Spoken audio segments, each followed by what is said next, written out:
slow ear when you're ascending. Follow. That will help the eustachian tube along. Techniques that you probably have used in your flying experience, the common Valsalva, aviator's jaw movement, yawning, swallowing. How many of you ever chew gum to aid in clearing the ears? Good point or bad point? What can be the drawback with chewing gum? Swallow air. Swallow air. There you go. You're swallowing air. If you can get away with clearing your ears without doing that, it's better because you're swallowing quite a bit of air and down the GI tract.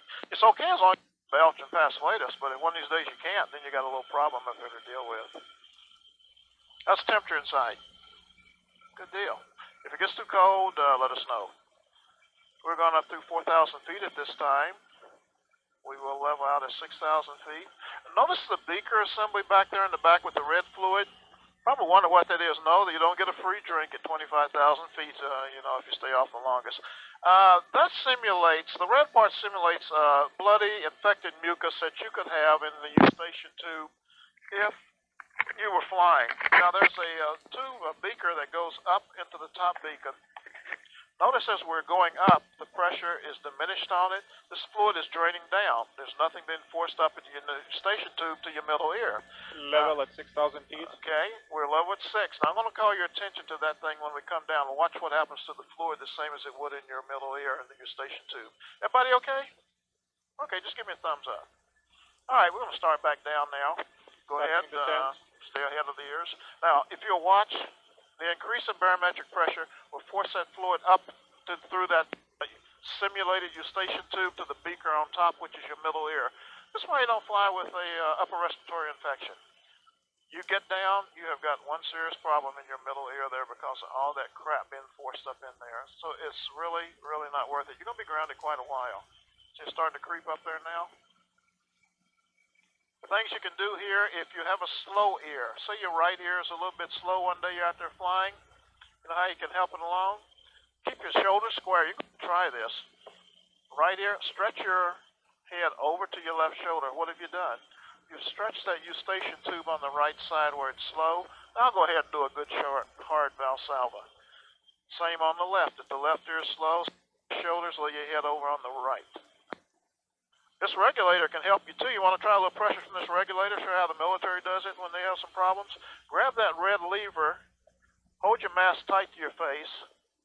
Now I want you to pull that switch down to where it says test mask. Pull it down and hold it there. You have to hold it. It's going to be quite a blast of pressure. Cough against that pressure. You'll feel your ears pop. Feel that? That's what we do up there. We use pressure from the regulator at times. Okay, had enough of that, huh? We're coming back at the ground level. Everybody doing fine. We just about completed our 15 minutes worth of pre-breathe.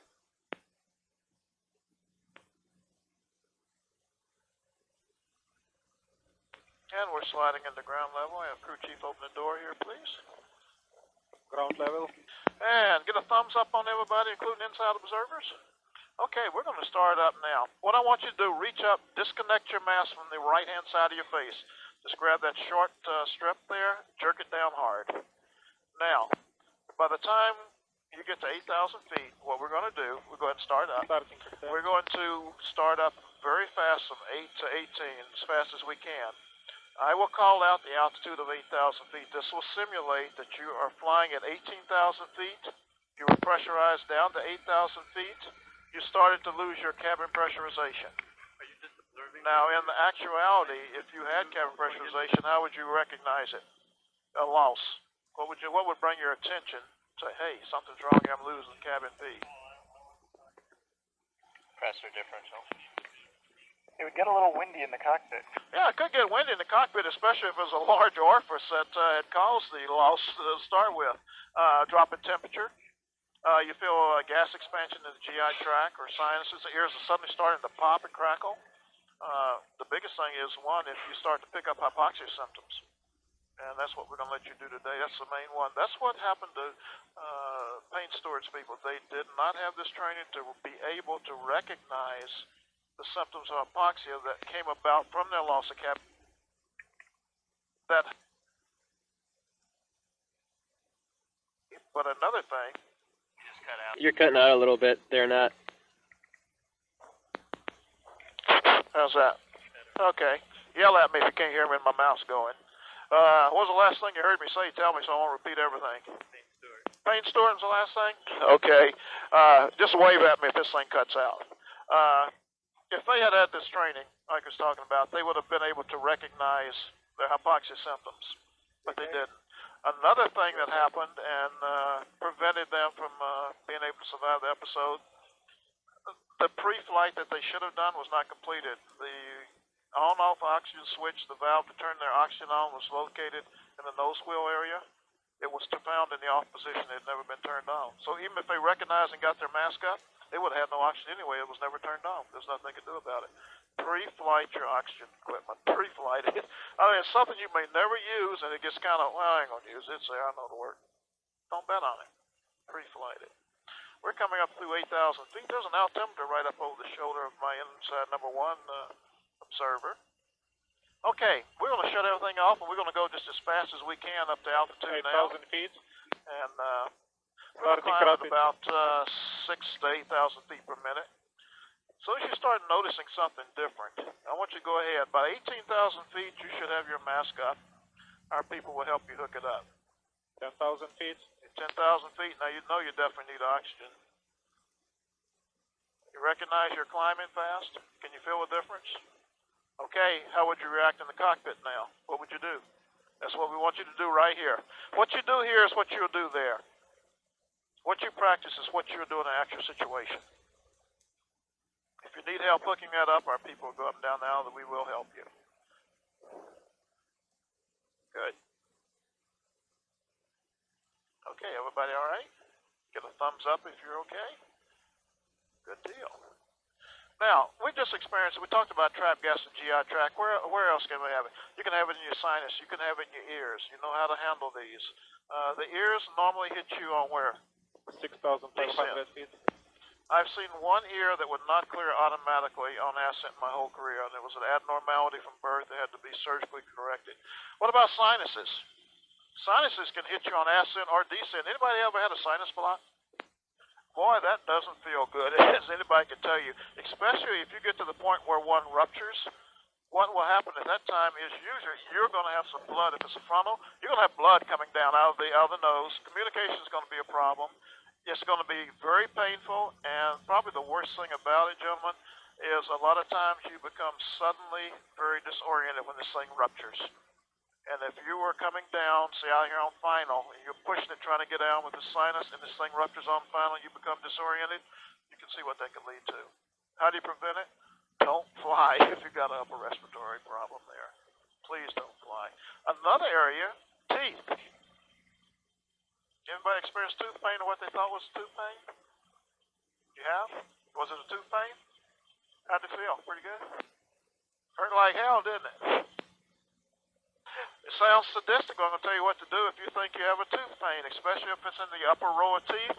It might be an associated sinus pain radiating down into the upper row of teeth. You go high enough to where it hurts bad enough, then you stop right there, and then you come back down. This way, if you've had 3 or 4 fillings in an area, or you have 3 or 4 teeth, or a couple of teeth that are giving you problems there, the dentist is not going to have to go in and re-drill everything that's there. You pinpointed exactly which one it was. Save yourself some time, pain, and money. You know, it sounds sadistic, but that's the way you do it. We're coming through 21,000 feet. Look at that balloon now. That's a dry gas now. Everybody getting rid of the gas that you have? Your wet gas? Good. Yeah, you guys have a little competition going there or something? What is this? Geez, Mike certainly does. We're not going to worry about decompression sickness too much at these altitudes, right? Wrong. I have seen cases of decompression sickness as low as 18,000 feet. And we talked about the symptoms in the classroom. Ron talked about those. You know what they are. Does anybody have any questions concerning decompression sickness? What's the treatment? 100% oxygen. Don't move any more than necessary because, gentlemen, the more you move, the more nitrogen you bring out of solution, the more you compound your problem. Declare your emergency, get down, seek medical attention as soon as possible. And it can't be the local guy at the emergency room. It has to be an AME. Somebody that deals with decompression sickness knows what they're doing. We had a gentleman here that was almost a fatality because he went to an emergency 25,000 room feet. and didn't tell him what the problem was. Said he had a chamber flight. He didn't want to tell him. He almost died because he wanted to hold that information back that he'd been out to and had decompression problems. So don't do it. 25,000 feet. Ready to do it? Let's see, who do we want to laugh at first here? Let's let numbers 1, 4, and 6 go off first. What do you say? Now, I'll let the inside observers decide who they want to pass out which toys to. Am I 1 or 2? You're going to be number 2. I'm sorry, 2, 4, and 6. You want to pass some toys out there, Mike? Now remember, what do? You go long enough to where you've got some good hard symptoms you can recognize, gentlemen. Good hard symptoms. But don't go so far that you cannot hold your mask back up to your face. Our inside observers are not going to let you fall on the floor if you go that far. We're going to sit here. We're going to watch you. I want you to talk to us. If you feel something different, feel something coming on, say, this is number 6. I feel tingling. I feel dizzy. I feel mental confusion. But talk to us and let us know what your symptoms are as you're experiencing them. Okay? Okay, you ready to drop your mask 2, 4, and 6? Okay, drop your mask, breathe deep. The smell you have is courtesy of your friends. Go ahead and start your demonstration here. Remember, TUC, 3 to 5 minutes average. 3 to 5 minutes average. Doesn't mean anything. Doesn't mean anything. Now and then look up and away from what you're doing, see how your visual capabilities are being lessened. Some people will go real fast. Some people will last a long time. We gave a class in here for Channel 10, Steve Filmer, the guy that, lets you stick him with cattle prods and does all the weird stuff when he comes out. We sat him up here, and he stayed off 20-some minutes. But he works out all the time, which is great. But that doesn't mean anything. Tomorrow he could come in and last 3 minutes. Yeah, yes. I get some lightheadedness there. Lightheadedness? Okay, good. Yeah, periodically look at your fingers, too. You'll see them turning a little blue. That's cyanosis he's talking about. Look at your fingernails, which is good in your application as civilian pilots. It's not very good for us as military people because they always had gloves on. But look up and let your compadres across the aisle see your face so they can see the cyanosis setting in. Okay. He looks the same anyway, doesn't he? Okay. Did Ron tell you what happens to mustache wearing people? He did. About a week from now, you're going to notice the difference in your mustache. Just kind of start to molt, and start falling out in clumps. Like, you ever seen a dog with a mange? Yeah, it's pretty gross, guys. Tingling now. Okay, tingling. Now, what do you feel, number 4? Having a tingling around my nose, my fingers. Okay, how about you, number 6? There. Just go ahead and push the button under there. Hold it down for him, Mike. Don't breathe any oxygen unless you want to hook up. You want to hook up, number 6? Okay, just let the mask hang to the side of your face unless you want to hook up. Yeah, just go ahead and talk to us so we can hear you. A little slower and lightheaded. A little lightheaded? Okay. Any confusion down there, number 2? I know your coordination is going to heck. No, not really confused yet. Oh, okay. You're like that all the time? Okay. Would you let your child fly with him? Get pretty dizzy. What do you feel, number 4? Still a little dizzy. Okay. Are you starting to recognize that something is just not right? Good. That's what we want. What Mike has in his hand are these clipboards. They have some of the more common symptoms listed. Tingling, numbness, cyanosis, mental confusion. Some people get very happy in here and some people get very rowdy.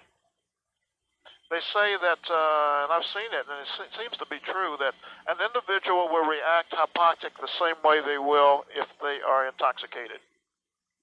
Because, intoxication is a form of hypoxia also, isn't it? Dizziness. Okay. So if number 2 is real happy down there right now, take him out. He'll buy all night once he gets about 3 or 4 into him.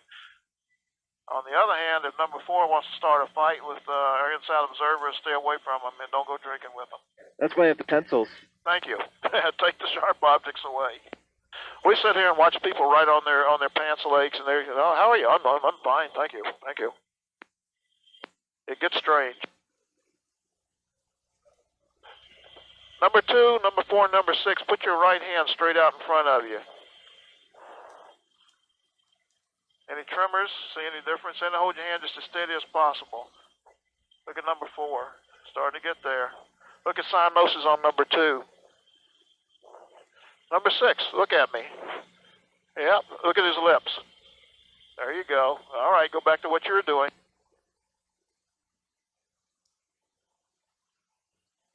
Yeah, they're definitely starting to slow down. They are slowing down. It's taking more concentration to establish what you're doing. Number 2 is really just banging those things in there.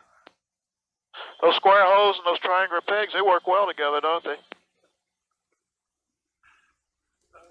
Yeah, he's trying to put a square in a triangle. There you go. Great. Yeah, give him something new to play with there.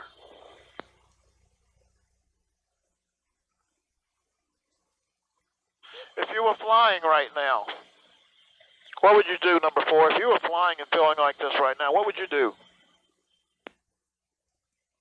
Number 4. What would you do if you were flying right now and felt this way? Push your button down. Push your button. Just Push let your mask hang down. I don't want you to breathe any oxygen out of it. Put your mask down. Just push the button and talk to me. Hey, they moved that button all the way up here. Yeah. You just sit there and smile, wouldn't you, and talk to ATC? Oh, okay. Yeah, look at his face. It's nice and blue. Look at now. That's a beautiful case of cyanosis number 4 has. That is really pretty. Number 6, what would you do if you were flying right now and felt this way?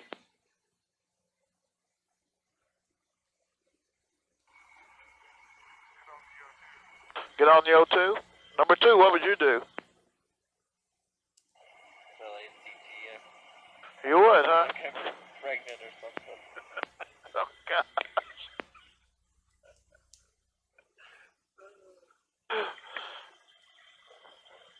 Look at the feet on number 2. They starting the tap dance routine. They go into that.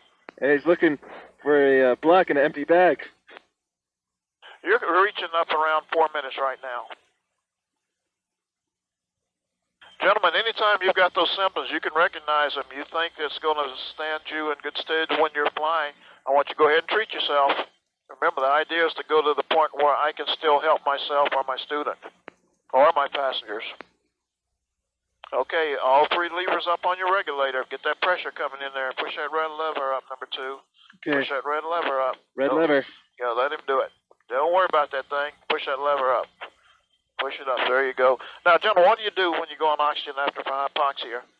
Don't start sucking it in too fast. It is a great tendency to hyperventilate when you're recovering from hypoxia. And what will that lead to? Unconsciousness, just like the hypoxia would. Monitor your rate and depth of breathing. Number 4, what are you doing? What are you doing, number 4? Sticking on my fingertips, feel a little numb. You feel okay? What are your symptoms right now? What do you feel? Very numb. Do you feel tingling? Look at number 6. Try to put that in there. Is it going in, number 6? Is it going in? Did you get it in? Hey, just shake your hand. It won't go in. They made that piece wrong, didn't they? Doggone it. I hate it when they do that. He looks a little confused. Hey, number 6, tell me something. How many 6-cent stamps in a dozen? How many? Just talk to me. How many 6-cent stamps in a dozen? You want some oxygen, number 6? You want to go on oxygen? How many what? How many 6-cent stamps in a dozen? Now, that's one of them hard questions. How many months in a year? 12. What's the last one? December. What's the middle one? June.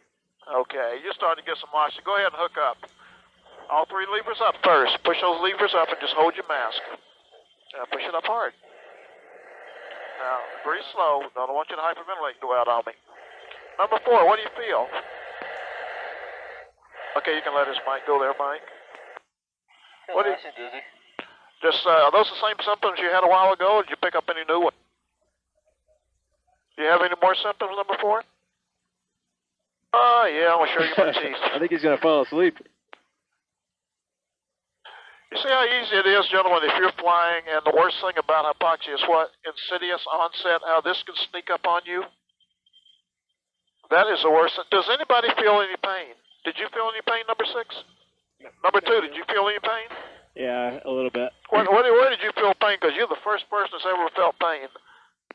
It was just more of a tingling all over, like inside my torso. Okay, but you weren't hurting, though. There was no pain. No. Number 4, go ahead and hook your mask up. You're going to die, number 4. Number 4, pull your nose up. Pull your nose up. Put your oxygen Number 4, on. you're going to die. You're going to die. You're dying. Pull up, Jay. Pull up. Pull up. Pull up. Pull it up. Pull it up. Put your mask on, man. Put your mask on. Don't help him. He's by himself. Put your mask on and put your oxygen on. Put your mask on. Hook your mask up and turn the oxygen on. See how easy it is to die. Can't do it. Yeah, Oh. it's fun to laugh at him, but this is how we lose people right here. Okay, go ahead and hook him up inside. We let him go so far, he won't remember anything. This is how you lose people. That's incredible. That's what happened to Payne Stewart's crew. They just went happily to sleep. Giddy, happy. Okay, breathe slower, number 4. How do you feel, number 4? Push your regulator button, your mic button, and talk to me. I really don't feel that bad. I feel a little bit dizzy, but I don't feel that bad. I can still see faces. I got a little tunnel vision, but I don't feel terrible. I'm starting to come through really fast now. Okay. You know you're back on oxygen, right? Okay. Once you feel okay, go ahead and bring that red switch down. Did you hear me telling you to hook yourself up? You're going to die? Why didn't you? I was just trying to hold on a little bit longer. You And that I was kind of confused, too. You couldn't hit your booty with a barn door. What are you talking about? Okay, number 12, 13, and 15. Your turn. Pass the toys over to them. You were gone, number 4. You were gone. You couldn't have helped yourself up there. You were dead. You would have died. But did you get some good symptoms that you can remember? Yeah, that's the main thing. If you can remember them. 6 and 2, can you remember your symptoms? You will always have these symptoms, gentlemen, that you have now. You can pick up new ones. You will never, ever lose the ones you have right now. It almost felt like something was pressing in on me instead of me pressing out. Okay.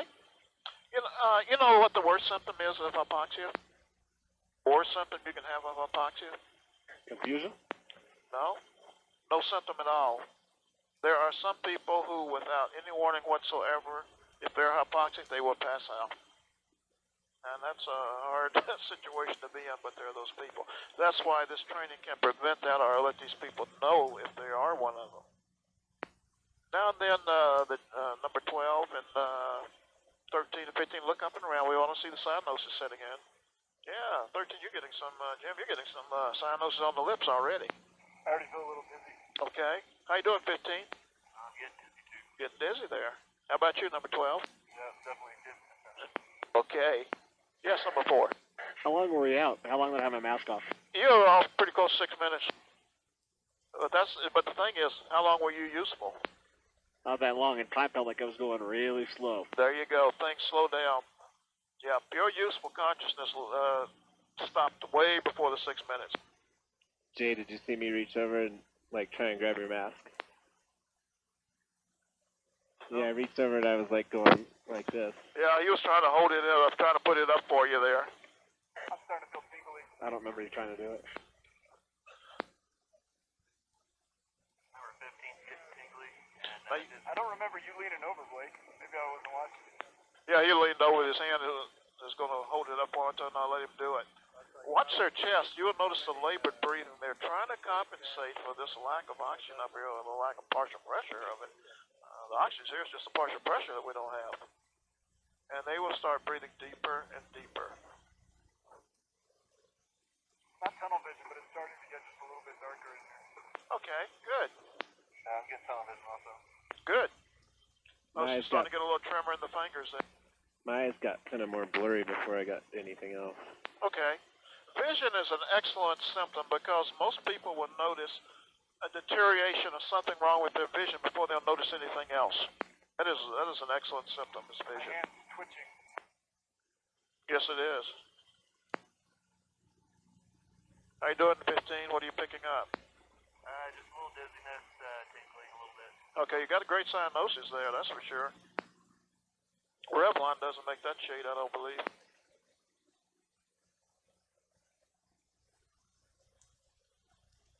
You're slowing down there, aren't you, number 12? Is it enough to be able to recognize the signs of hypoxia in yourself, or should you be able to recognize them in your passengers and your student? Definitely enough. Right away, I can sense it. When I'm pushing the thing down, it's twitching. I'm not kidding. Yep.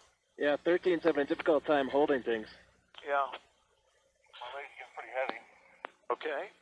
Recognize it in yourself, because these same symptoms that are the classic symptoms, you can notice these in your students, or you can notice them in a passenger. If you're starting to have slurred speech, or they're just not acting the way they normally do, or you see cyanosis in their face. He's really getting confused now.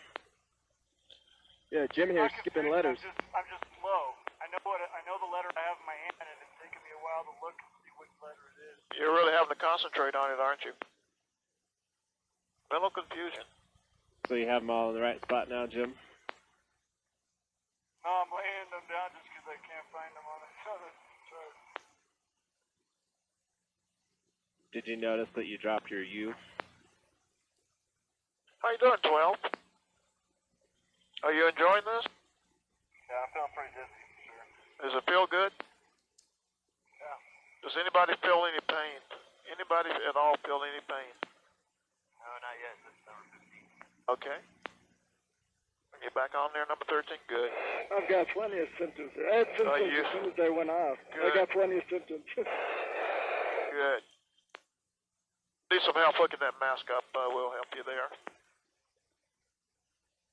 It's a shame there's no pain associated with this. Everybody recognizes pain. But it feels good. Well, I think it just feels damn good. Was I'm sorry?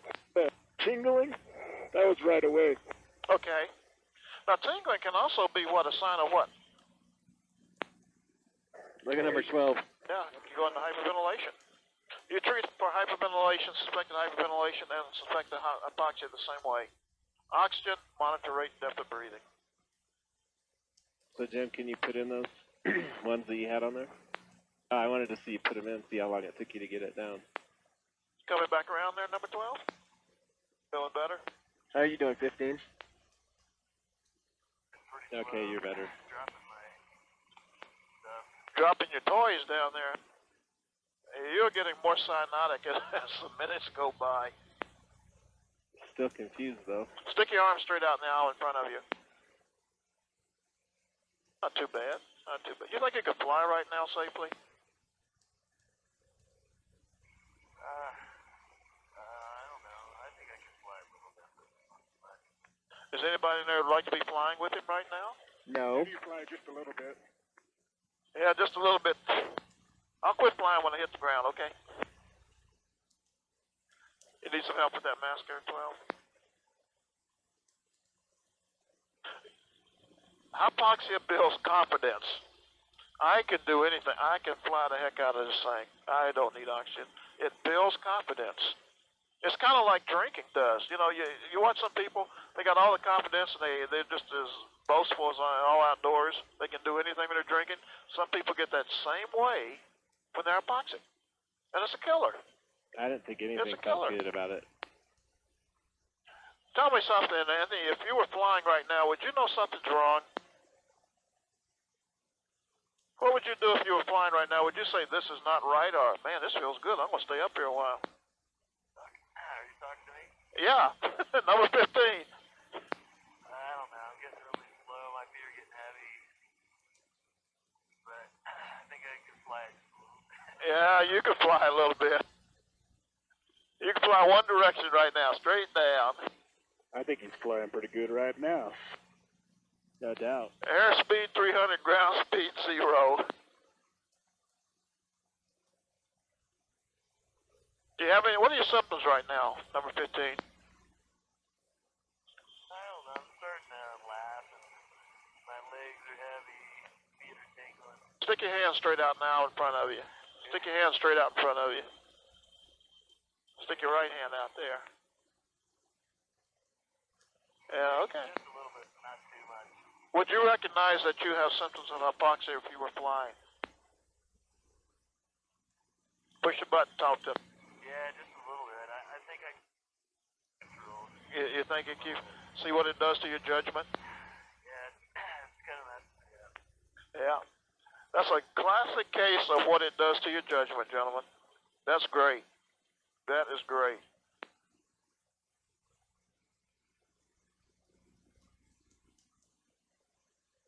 You think you could make an instrument approach right now? Oh, no, there's no way I could do that. How about some weather? Let's throw some weather in, okay? Probably not. What would you do? Be laughing and, you know, I could... He'd be taxiing in circles on the ground. Yeah. Yeah, he'd be one of those tapes we'd be using in class, wouldn't he? Hey, Tony, do we have anything in this airplane that can help you right now? What would you do to what would you do to correct how you feel right now, number 15? I'd put my oxygen on. You think you ought to put your oxygen on? Go ahead and put your oxygen on, number 15. Come on, this is so much fun. I know, that fun can kill you. You know what? The same way he acts right now is the same way he'll do it in flight. Put your oxygen on, number 15. You're going to die if you don't. Put it on, you're going to die if you don't. Put it on, you're going to die if you don't. Put your oxygen on, number 15, you're going to die. Go ahead and hook him up there, Sean. All right. Too much He's getting the letters right, though. Getting the letters right, but his judgment has gone to heck a long time ago.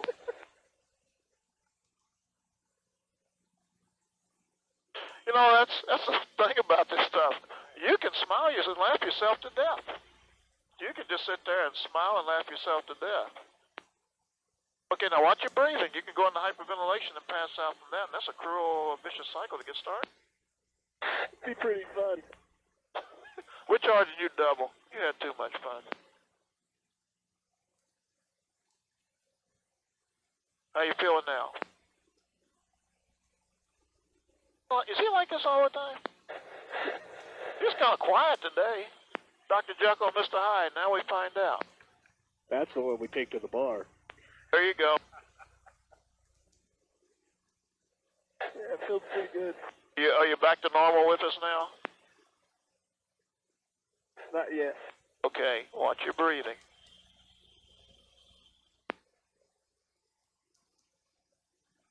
Check his connections to make sure his connections are good there, Sean.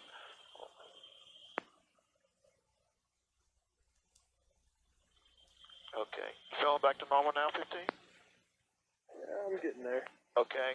You have one of the longer recovery periods I've ever seen. Most people within about 15 to 30 seconds, they're back to normal. Didn't he stay off longer than normal? It depends on what normal is for him that day. Today, that might have been how long he can stay off. Tomorrow, it might be 2 minutes. No, I'm saying didn't he stay off longer than Past normal? the 3 to 5 minutes? Oh, yeah, he was way past that. Way past that. His face is definitely starting to pink up a little bit. Yeah. But that is still, like the one gentleman we had stayed off 20-some minutes, he was back about 35 seconds. I've never seen anybody take this long to recover. That's why I wanted him to check his connections to make sure that we didn't have a leak there. Are you feeling completely back to normal with us now, 15? Almost. I'm still kind of numb. Okay, we'll take you out of that pressure. What feels numb? Where do you feel numb in? It's my legs. And I'm still lightheaded. Okay, stretch your legs out in front of you a little bit there. Kind of scoot around on the seat, get some blood circulation going there.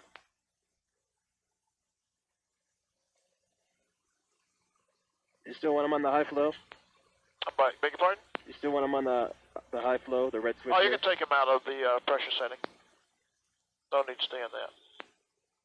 Okay. You ready to start a descent? We're going to come down. Okay.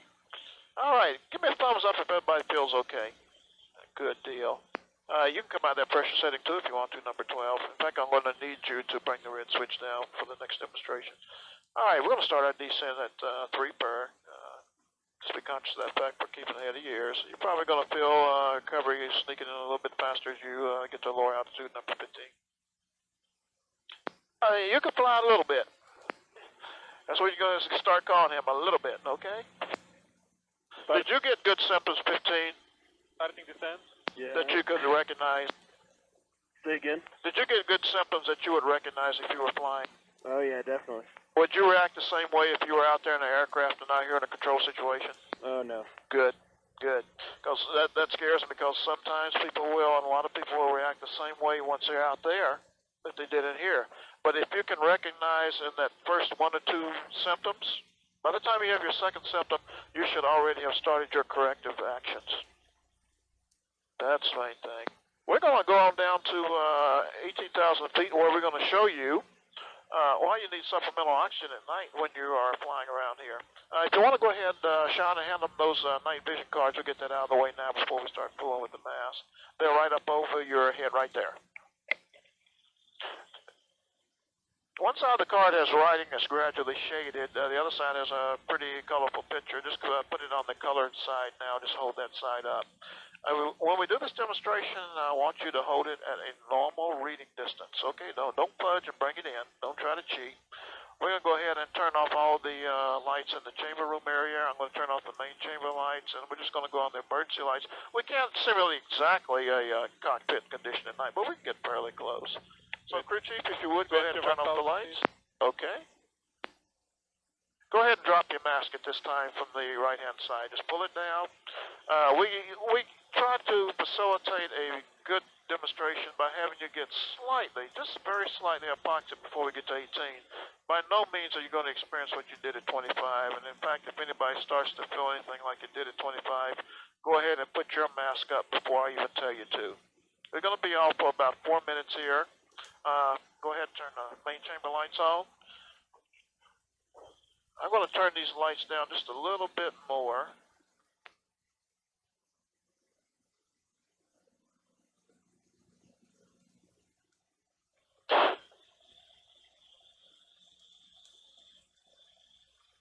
Okay. We're coming up on, can you put my glasses on? I'll be able to see. Okay, we're coming up on 18,000 now. I want you to go ahead and look around the chamber right now. You notice your vision's not being affected that much right now. You can see the numbers, you can see the details, you can see the person across from you, their features. One thing about this demonstration is not everyone will notice the same amount of deterioration of vision, because we're only going to leave you off for approximately 4 minutes up here. If I left everybody off for 25 or 30 minutes, you would notice one heck of a deterioration in your vision. But the point is that we want to show you as much as we can in this limited time frame that without the addition of supplemental oxygen, your night vision really has deteriorated to the point where you would not be granted a driver's license, yet you're trying to fly with it. Go ahead and hold these cards at a normal reading distance on the colored side up. The little picture. Stare right at the center of that picture. Now what we're looking for is see if you see the blues and greens start to fade together. You see the oranges and reds start to fade together. If you stare right at the center of this, some of you will start picking up a loss of peripheral vision as tunnel vision sets in. Don't use any scanning techniques, just stare straight at the center of it. Once you notice that these colors are starting to run together, I want you to flip it over to the opposite side and read down the back of that as far as you can.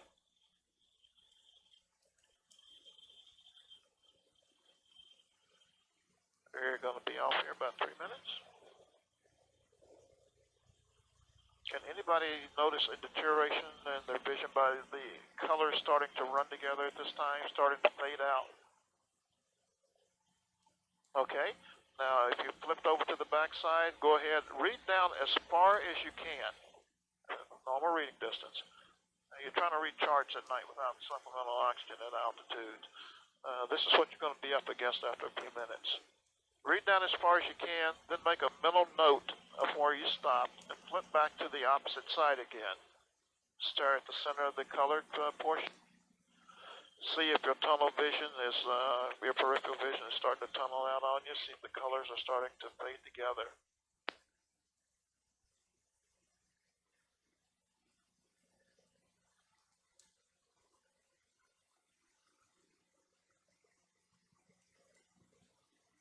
There you go. About 1 more minute like this. When I tell you to, not yet, but when I tell you to, I want you to just hold these cards continually at the normal reading distance you have them now, and just swing your mask to your face and hold it there and start to breathe oxygen while you read. You should notice, one, the colors will suddenly brighten up. Some people will notice a phenomenon, say that twice, a phenomenon associated with this, in that things will suddenly grow darker and then brighten up. Okay, everybody flip to the colored side. Stare right at the center of it. Swing your mask up to your face. Keep staring at it. Start breathing oxygen. When you notice the improvement, the brightening and separation of the colors, the peripheral vision come back in, flip around to the opposite side and see how much further you can read down than your last point where you stopped.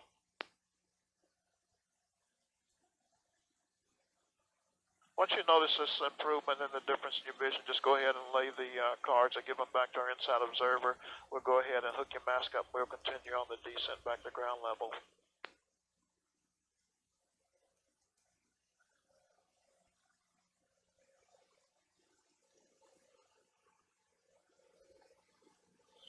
You guys came at the wrong time. We're going to get the new Playboy cards next week. You should be here.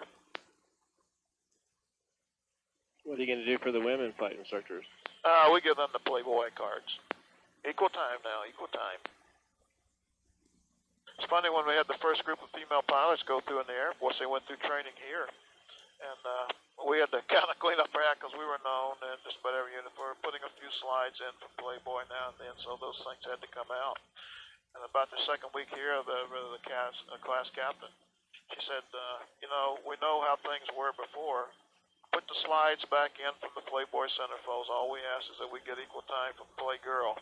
So we had to go out and we made us some Playgirl slides and everybody was happy. Okay, gentlemen, watch your eyes. We're going to turn the main chamber lights back on. Yeah. We can bring up the main chamber room lights if you would, crew chief. How many people, just raise your hand, noticed a difference in their eyesight when they went back on oxygen? Yeah. Good, good. We're starting now by the ground level. So just be conscious of that fact for there. Did you notice the colors start to fade and slide in? How many people saw the tunnel vision? A couple of you? Good, good. Did anybody notice the phenomena I was speaking of, that things suddenly got darker and then they would brighten up? Shock to the optic nerve when you slap that 100% oxygen back to it after it's been deprived like that. Okay. I forgot that thing had so much color on it when I was looking at it. Yeah, look at it now. We can really see it. Quite a bit of a difference there is. If we kept it there long enough, it would fade out just about completely. You'd be looking at shades of gray and dark colors. Look at the beaker back there. Yeah, look at that fluid. That's what you would have being forced up in your middle ear right now with the increase of barometric pressure as you come down. You got to land sometimes, you know. You got to. Don't fly, gentlemen. Don't fly with upper respiratory problems. Missing a week now versus getting an infection like that and being grounded 3-4 weeks or longer, it's just not worth it. It's just not worth it. You're going to lose more in the long run. Well, does anybody in there think this is just not worth it? Everybody got a good experience, a good learning experience. That's what we want. We are looking. We joke a lot. We do that on purpose. We want to keep this a fun, relaxed atmosphere. One that you enjoy it, but at the same time, we want to make sure that what you experienced in there today is enough that into the stress, the activity of flying, that if you start to get these symptoms of hypoxia, you will suddenly, something will ring in the back of your head. I've experienced that before. I know what that is. Something's wrong. And you will start checking, start getting down. I've seen it save lives in the military. I'm definitely a believer in it. I've seen it save lives out here in the civilian community too. Do you recommend your students have this training? Good. That's what we want. We don't want any more statistics. We don't. Like I said, if everybody saw a big purple star and it felt like your butt was exploding when you were hypoxic, we wouldn't have to be here. But it doesn't work that way. 15 is a good example of it. This feels good. I'm glad you did that, you know. I am really glad you did that. That showed what the judgment can do, how it can feel good. What was the last thing he said? It felt good. Do you have something you want to say, number 2? It didn't ever feel good to me. It didn't feel good at all. It doesn't feel good to me either. 10,000 feet. Okay, you go ahead and drop your mask now. We're below 10. My 2 symptoms that reach out and grab me immediately, 1, I am suddenly, instantly very irritated, and 2, I get a really nasty taste in my mouth. It just bam, bam. And that's my hypoxia symptoms right there instantly. It has never felt good to me. Some people, it feels good to. Some of us, we just suddenly don't like it. No, this is just not right. I don't like it. I'm irritated, and I know it. I remember standing on the ramp of the 130 about 28,000 feet and suddenly had that feeling. And I looked down, and my hose had become disconnected, and there was no place to be playing around. Thank God. My legs got really heavy. Kind of hard to move them, man. Who else? Number 15, you said you're heavy? That's affirmative. Yeah. Yeah. Did anybody see anything you thought was really weird or out of the ordinary? Yeah, I saw Tony. Yeah, I got a headache too. Got a headache? Good. Now, what I want you to do when you get down to ground level rest of the seat, I want you to hydrate yourself very well. That doesn't mean the beer, okay? Water, water. You're going to have a dry, probably throat, mouth tonight, and the rest of the seating from the 100% oxygen. Okay, we're good below 6. We're in that heavy pressure change area. Just be conscious of that. But drink a lot of water today. If you don't want the water, drink sports drink. I'll tell you about the alcohol and stuff. When you leave here, go back over to where the seats were. Just take the helmets and stuff off.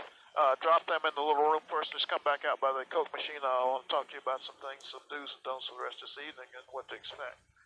But this was a great flight. You guys had some great reactions in there. We're definitely going to use you. That's why we want those releases. we can. Yeah, look at this clown. Hey, yeah. We're not that bad now, are we? We should have taken our name badges off, guys.